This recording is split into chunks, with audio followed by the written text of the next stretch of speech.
On December 7, Bitcoin soared to an all-time high of 14,000 US dollars. That's about 18,000 Sing dollars. 5 years ago, it was just 12 US dollars. Why is it such a big deal? And what is Bitcoin anyway? In simple terms, it's money in digital form and uses cryptography to ensure transactions are secure. It was founded in 2008 by supposed Satoshi Nakamoto, who wanted to create a peer-to-peer version of electronic cash for online payments without having to go through a financial institution. But till now, it's still anyone's guess who the founder is. So back to the earlier point. The system is not tied to any central bank or financial institution, and the price of Bitcoin changes based on supply and demand. To get Bitcoins, you either buy them through an online exchange or a Bitcoin ATM at the prevailing selling rates, kind of like foreign currency. In Singapore, there are Bitcoin ATMs at Hong Lim Complex and Tiong Bahru Plaza. But there aren't many shops where you can spend your Bitcoins at, unless you want to buy a Windows app or an Xbox game online. So as a currency, Bitcoin isn't that useful here.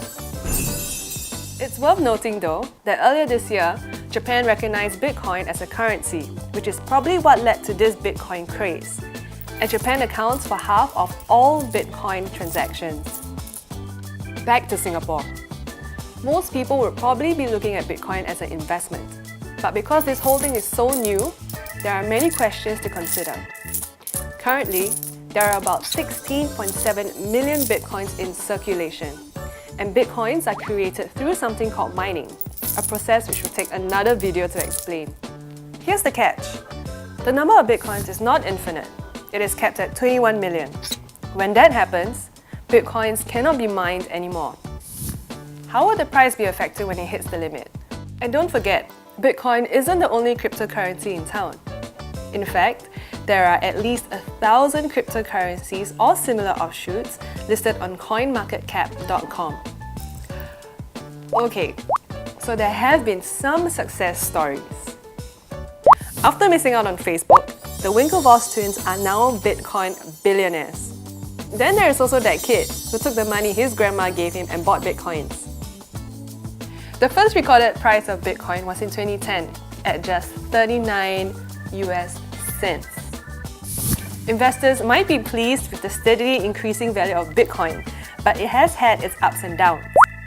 Then there are those who are warning of the Bitcoin bubble bursting, such as this guy. His advice? Avoid Bitcoin like the plague because it has no underlying rate of return. So, will more countries follow Japan's move? Who knows? Will governments start regulating Bitcoins? Who knows? The point is, if you're thinking of investing in Bitcoin, just bear in mind that there's lots of uncertainties in cryptocurrencies and there are still risks involved. Will you get rich if you buy Bitcoins now? Don't ask me, ask him. Better yet, ask your grandma for some money.